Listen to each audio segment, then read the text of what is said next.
So as part of the study series for howtodigitalpaint.com, I'm going to talk about doing studies from movie screenshots. Now, the reason I really love doing movie screenshot studies from them is because they have really great lighting. There's usually storytelling going on. The director's very deliberate about the things, and yeah, there tend to be a lot of great elements in them that you can learn a lot from. In particular, one of the directors I really like is Terrence Malick, who makes great use of lighting and just overall great cinematography in his work. This is some screenshots from a movie called The New World,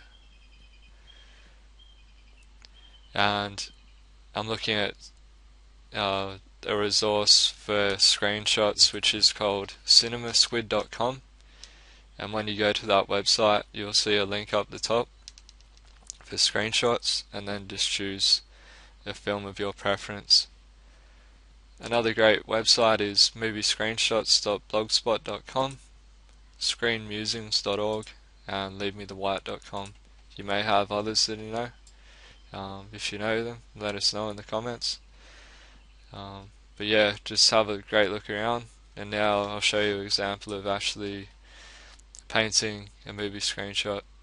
So let's get on to it.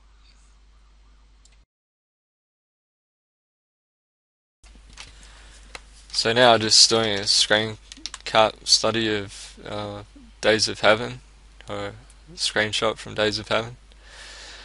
I've just made a new A4 image, new document, and then placed the screenshot into it, and then duplicated the screenshot, moved it to the side, and then cropped the image down, and then filled the original or the duplicated photo with a grey colour, and then pressing Control click on the layer thumbnail to select that area, then holding Control H to hide it, and that will keep everything that I paint within that boundary, and it also keeps everything in the same proportion to help my eyes see the drawing more accurately.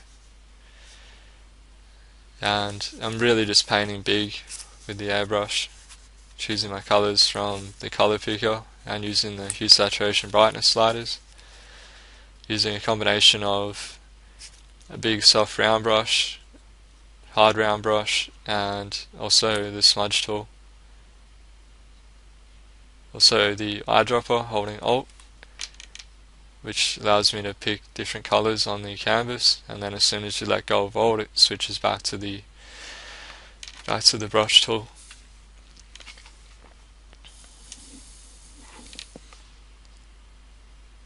So now on a new layer, just drawing the figure in, thinking more about the big shapes, these being the head and her jacket, and then roughly placing the features within that.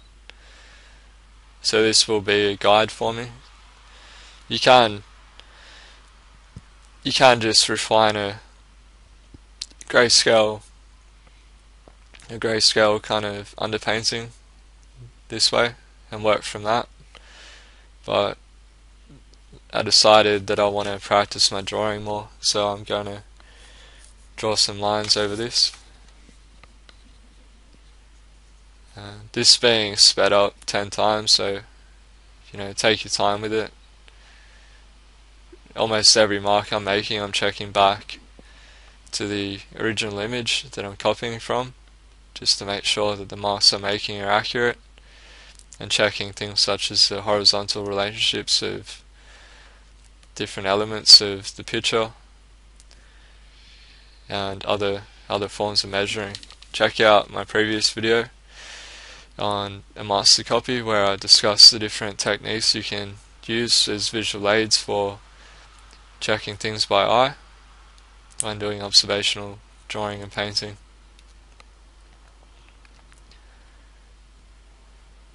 So now just sketching, refining a few things. Zooming in and out helps to reset your mind. as well as flipping the canvas horizontal. Things that are wrong will tend to stand out more because you're tricking your mind into seeing a new image. Also, you can take a break. You don't want to injure yourself like I did. I used to never take breaks and just would end up really sore by the end of the day. But I'm being a bit more smart about that and taking breaks now.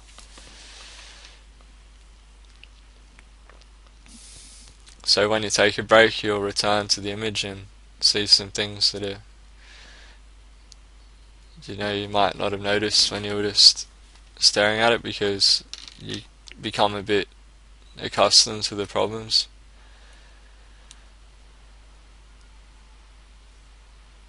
So this is the process I usually take with my images, whether I'm drawing from observation or from imagination.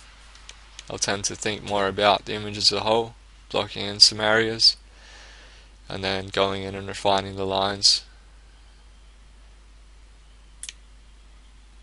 Depending on the complexity of what I'm painting, I might only do one layer of lines, I might do 4 layers, depending on how clean I want them. Or sometimes I take the approach of just blocking in big masses of color and value, and then just painting into those. Either way, you can find works, and you'll find different approaches better for different situations.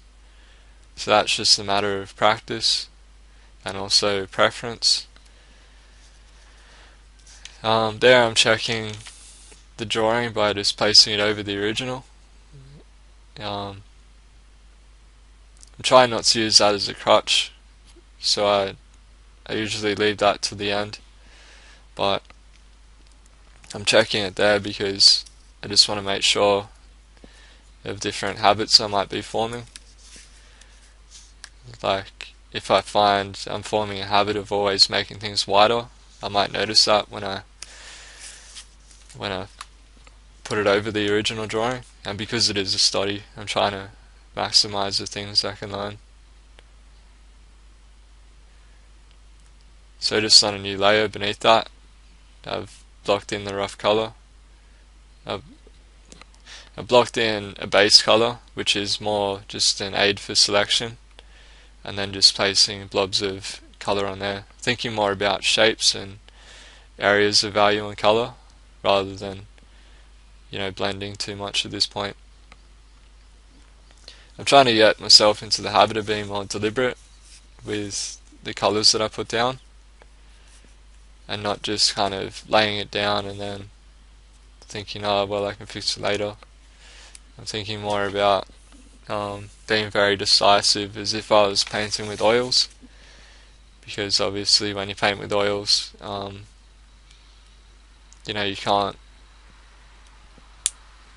you can't be too reckless with how you do things. You want to put the right color down, the right shape and value.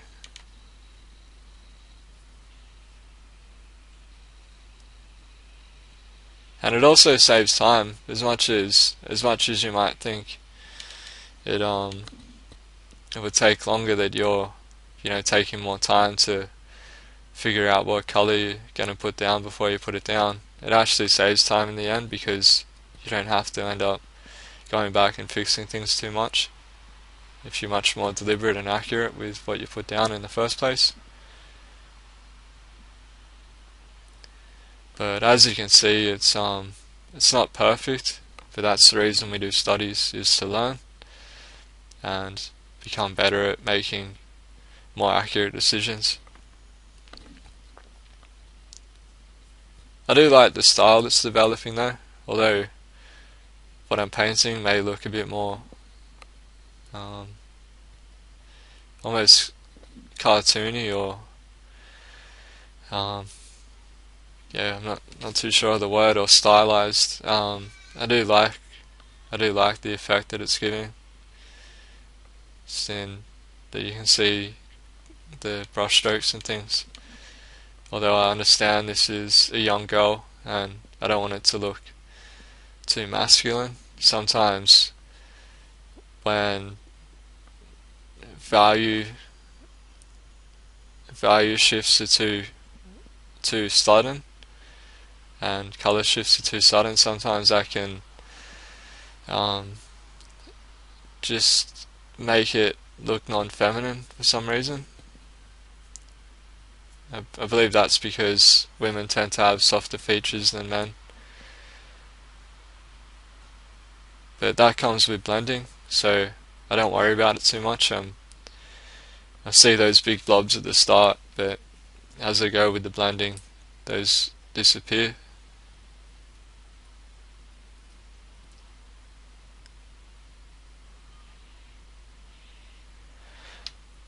And I really find this sort of painting difficult, this sort of lighting setup where you have very subtle shifts of value and color. It makes it quite difficult to differentiate the color and what you're putting down. But that's the reason I'm doing this study, is to practice that and get better at it, because we want to always work on our weaknesses and then eventually they become our strengths.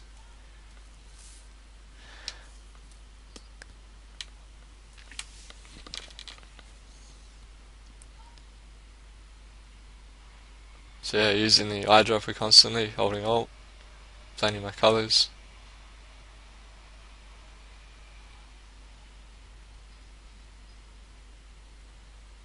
And you'll find the further you get into the painting, the more you won't have to color pick, in the sense of using the sliders and color picker window. You'll be able to just pick and choose colors from the canvas. Not only will that make it easier, it also helps to tie the image together.